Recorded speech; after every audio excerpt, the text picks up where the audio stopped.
Bonjour, chronique littérature aujourd'hui, et même poésie française, c'est fou. Avec Le Condamné à mort et autres poèmes, suivi de Le Funambule de Jean Genet. C'est paru aux éditions Gallimard dans la collection Poésie. La plupart des poèmes ont été composés dans les années 40, entre 1942 et 1948. Le Funambule est paru pour la première fois en 1958. Le recueil assemblé de la sorte date de 1999 et cette réédition précisément de 2018. C'est petit, ça fait 129 pages. Sur ce blog, ces dernières années, il s'est passé un truc étrange. J'ai régulièrement causé de poésie. Allons bon. Mais essentiellement de poésie japonaise, certes. Il m'a pour ce faire bien fallu abandonner ma pose de gazier totalement hermétique au verre, même si chroniquer de la poésie demeure quelque chose de très compliqué pour moi, au point où j'ai parfois déclaré forfait. Tout récemment encore, j'ai poursuivi contre vents et marées mes tentatives en matière de haïku en lisant le recueil 107 haïkus de Shiki chez Verdier, mais à l'évidence, je n'y étais pas le moins du monde sensible et n'avais absolument rien à en dire, aussi n'en ai-je rien dit. Je n'en ai cependant pas fini avec la poésie japonaise, loin de là. J'ai récemment entamé Les cheveux emmêlés de Yosano Akiko, qui me parle bien davantage. Et j'ai encore d'autres recueils de poésie classique, notamment à lire. Mais au-delà du Japon, les chroniques sur ce blog se font plus chiches, même si je peux avancer ça et là quelques belles pièces, comme Le Fou de Layla de Majnun, ou dans un registre diamétralement opposé, mettons Pluktown de Yann Mank. N'empêche que mes lacunes sont énormes, et tout spécialement en matière de poésie française, en fait. Si, ado, je n'étais pas insensible à Rimbaud ou Baudelaire, surtout, forcément j'étais un ado, éventuellement Victor Hugo aussi, quelle originalité. Et je me suis dit qu'il était bien temps d'essayer d'y remédier un chouïa. En fait, je pense procéder chronologiquement sur la base d'anthologie le plus souvent, partant, mettons, de François Villon pour avancer tranquillement jusqu'à nos jours.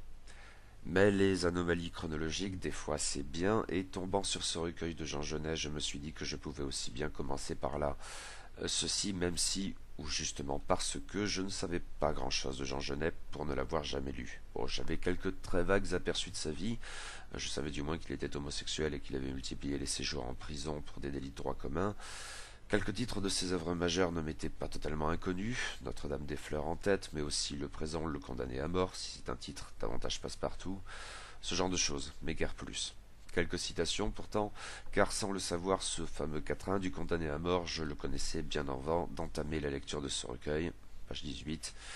Nous n'avions pas fini de nous parler d'amour, nous n'avions pas fini de fumer de gitane. On peut se demander pourquoi les cours condamnent un assassin si beau qu'il fait pâlir le jour. Ceci dit, l'œuvre poétique de Genet, qui fut surtout connu pour être un romancier, un dramaturge et plus tard, disons, un pamphlétaire, cette œuvre poétique donc est relativement restreinte. Tout tient dans ce petit recueil, et encore en relevant que Le Funambule, qui le conclut, est un texte assez inclassable, tandis que l'attribution à Genet des poèmes retrouvés anonymes, si elle est probable, n'est semble-t-il pas totalement assurée. Par ailleurs, il faut relever que l'essentiel de cette production poétique date des années 1940, soit le tout début de la carrière de Genet, si c'est bien le mot, car il était alors en prison, et les premières publications de ses vers étaient hors commerce, doux euphémisme, avant d'être reprises par les éditions de l'Arbalète. Là encore, Le Funambule est une exception, un texte bien plus tardif, puisque écrit en 1957 et publié l'année suivante. Mais en ce qui me concerne, Le Condamné à mort et Le Funambule sont bien les pièces maîtresses de ce petit recueil. Et Le Condamné à mort est bien le plus célèbre de ses poèmes, au-delà du seul quatrain cité plus haut. À vrai dire, je ne suis pas tout à fait certain de comment il faut l'aborder, notamment au regard de cette anecdote voulant que Genet ait écrit ce poème en réaction au poème d'un autre prisonnier qu'il trouvait médiocre. Quelle est alors la part d'exercice de style, notamment au regard de la forme somme toute très classique de ce poème, essentiellement composé de quatrains d'alexandrin à vue de nez, sauf à la toute fin. Tous les autres poèmes de ce recueil tendant à se montrer souvent bien plus libres, et leurs propos en même temps que leurs images souvent autrement obscurs, avec quelque chose de surréaliste, je suppose, à la limite de l'écriture automatique parfois, là où Le Condamné à mort brille entre autres par sa limpidité, et le cas échéant sa crudité. Car ce chant d'amour à un assassin de 20 ans du nom de Maurice Pilorge, que Genet avait connu en prison et qui avait été guillotiné en 1939, le poème n'étant rédigé qu'en 1942, ce chant relativement sage dans sa métrique et certaine de ses images, combine avec audace l'élégance formelle de la poésie classique et la pornographie homosexuelle la plus explicite. D'un vers à l'autre, le raffinement poétique le plus sensible cède le pas à la bifle agrémentée d'éructations ordurières. En fait, l'entrelacement de ces vers que tout serait supposé opposés produit un effet singulier, chaque rupture renforçant paradoxalement l'unité de l'ensemble. La gorge de l'amant noyée de sperme rend ceux qui précèdent et ceux qui suivent plus élégants par contraste, tandis que la perfection des alexandrins les plus classieux jouit de s'abandonner à la pornographie la plus crue. Sur ce point et sur un certain nombre d'autres, le condamné à mort sinon jeûnait de manière générale, car je ne peux certes pas me permettre d'en dire quoi que ce soit de général après la seule lecture de ce petit recueil. Ce long poème aussi beau que sordide et très contrasté ne manque pas de m'évoquer le marquis de Sade, ses écrits les plus ésotériques au premier chef, encore que la savoureuse hypocrisie des versions les plus softes de Justine n'ait quelque chose à y voir. Maintenant, la parenté éventuelle entre les deux auteurs, au regard en tout cas du condamné à mort, va au-delà, je suppose, et même au-delà de ce seul point commun de l'œuvre écrite en prison, si ça n'est pas négligeable et a son impact sur ce qui va suivre. C'est qu'il y a ici quelque chose d'une littérature du mal, ou peut-être du péché, qui sent un peu le soufre, avec beaucoup de guillemets pour toutes ces expressions, d'autant que le propos moral n'est pas absent du poème, et semble-t-il d'un certain nombre au moins des écrits ultérieurs de Saint-Genès, comédien et martyr, comme l'appelait Sartre. Quelque chose en tout cas qui fait bien plus que survertir les formes littéraires et l'expression poétique de l'amour, du désir et de la jouissance. On ne saurait en effet mettre de côté le fait que le dédicataire du poème, Maurice Pilorge, s'il était si beau qu'il n'en faisait pas lire le jour, n'en était pas moins donc un assassin. Pas un innocent victime d'une erreur judiciaire, quelqu'un dont le crime était avéré, qui n'avait pas suscité chez le criminel le moindre remords, et qui était rendu plus navrant encore par le fait qu'il avait porté sur un ami amant et impliqué une somme d'argent parfaitement dérisoire. Or, Genet n'en fait pas mystère. En fait, non seulement il ne nie pas le crime, mais je suppose qu'il y voit quelque chose de nature à embellir encore Pilorge, et c'est là que se situe éventuellement une ambiguïté éthique. Par ailleurs, ce poème et d'autres qui suivront, et qui développeront encore cet univers de la prison, du bagne et de la guillotine, ne me paraissent pas forcément constituer des réquisitoires contre la peine de mort. Notre-Dame des Fleurs s'ouvre sur une évocation lapidaire de la dernière exécution publique en France, qui a de quoi serrer un peu l'estomac. Mais j'ai l'impression que tout cela est plus factuel qu'autre chose, et le Genet du condamné à mort n'est pas le Hugo du dernier jour d'un condamné, quand bien même il s'engagera radicalement en politique bien plus tard. Peut-être y a-t-il cependant, une dernière fois comme chez Sade, quelque chose qui condamne l'exécution capitale comme un meurtre inacceptable, pas tant pour son résultat que pour son caractère froid et dépassionné. Je n'ose pas m'avancer plus loin sur ce terrain, j'ai probablement écrit beaucoup de bêtises, et surtout n'hésitez pas à éclairer ma lanterne. Quoi qu'il en soit, le condamné à mort m'a séduit, et même, je crois que le mot n'est pas trop fort, bouleversé. Sa perfection formelle comme son caractère essentiellement subversif m'incite à y voir une des plus belles œuvres poétiques que j'ai jamais lues. Les autres poèmes de prison qui complètent ce recueil m'ont dans l'ensemble moins parlé, probablement du fait pour partie du moins qu'ils adoptent une forme un peu plus libre, plus moderne, disons, encore que sans excès, mais surtout se montrent régulièrement plus hermétiques, notamment du fait de certaines associations d'idées constituant des images évoquant une forme d'écriture automatique. En fait, de plus en plus à mesure que l'on progresse dans le recueil, j'ai l'impression.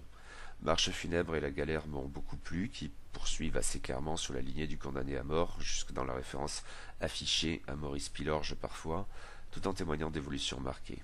La parade et un chant d'amour me paraissent encore franchir une étape, et le pêcheur du Suquet une autre encore, mais tout en reprenant ça et là quelque chose de la pornographie du condamné à mort, en développant peut-être une veine plus singulière qui annoncerait, le cas échéant, avec une dizaine d'années d'avance, le funambule. Sans me convaincre autant que ces deux œuvres toutefois.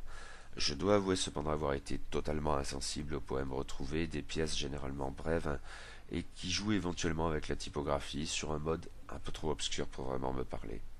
Cependant, le recueil se conclut sur une dernière longue œuvre magistrale, le funambule. On l'a fait figurer dans ce recueil au motif qu'il s'agirait d'un long poème en prose. Peut-être est-ce bien le cas, mais ce texte à part est assez rétif à la classification. On pourrait tout aussi bien y voir une sorte d'essai philosophique ou une brève pièce de théâtre, voire le motif d'une performance artistique, et probablement d'autres choses encore. Le contexte également distingue cette œuvre de toutes celles qui précèdent. Le funambule est écrit en 1957, soit une dizaine d'années après tous les autres poèmes figurant dans ce recueil. À cette époque, non seulement Genet est sorti de prison, mais il a été adoubé par l'intelligentsia parisienne, les Cocteau, les Sartre, qui le célèbrent comme un génie, un des plus grands de son temps. Plusieurs de ses œuvres majeures ont dès lors eu droit à une vraie, entre guillemets, publication, incluant le poème Le Condamné à mort, le roman Notre-Dame des Fleurs, ou encore la pièce de théâtre Les Bonnes, qui a été jouée dans une mise en scène de Louis Jouvet, même si elle a davantage suscité le scandale que convaincu la critique à l'époque. Mais cette célébrité soudaine avait eu son effet pervers, accablé par tous ses éloges, et notamment le Saint-Genès de Sartre. Genet n'a rien pu écrire pendant une petite dizaine d'années. En fait, Le Funambule est peut-être justement le texte qui l'a ramené à l'écriture, suscitant une deuxième phase de sa carrière littéraire. Enfin, si Le Funambule est un nouveau chant d'amour, il porte sur un dédicataire bien différent de l'assassin Pilorge, s'il s'agit toujours d'un beau jeune homme, l'amant algérien de Genet nommé Abdallah Bentagha.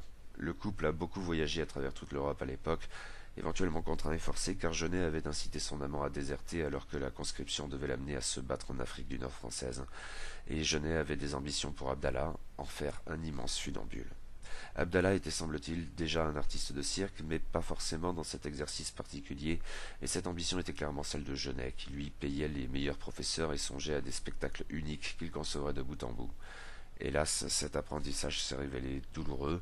Abdallah a été victime d'au moins 2 accidents assez graves. Et à terme, ils ont peut-être joué leur rôle, outre la fin de la liaison entre les deux hommes, en 1962, même si Genet continuait d'entretenir Abdallah et sa mère, dans le suicide de cet amant idéal en 1964. Ce qui contribue sans doute à rendre la lecture du funambule parfois un peu nauséeuse, éventuellement au point d'une nouvelle ambiguïté éthique, voire à nouveau d'une vague odeur de soufre.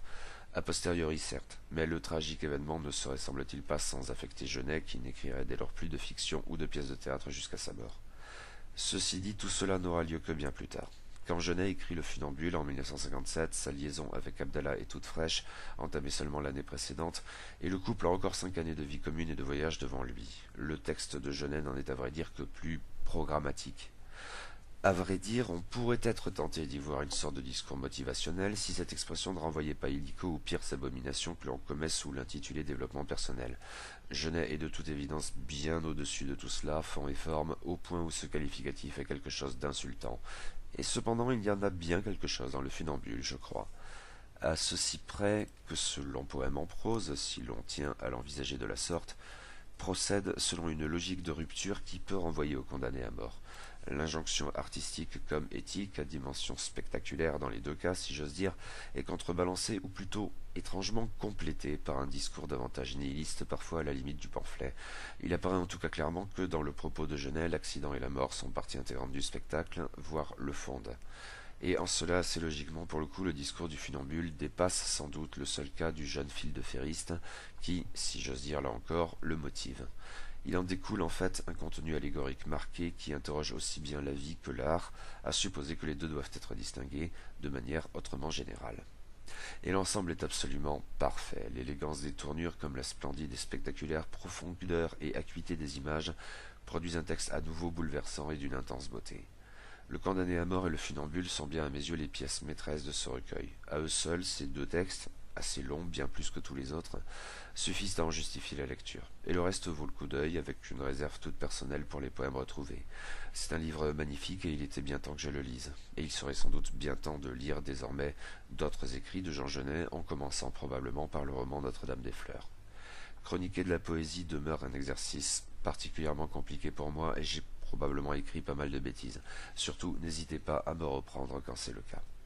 Mais je vais probablement continuer l'expérience en alternant à vue de nez le Japon et la France.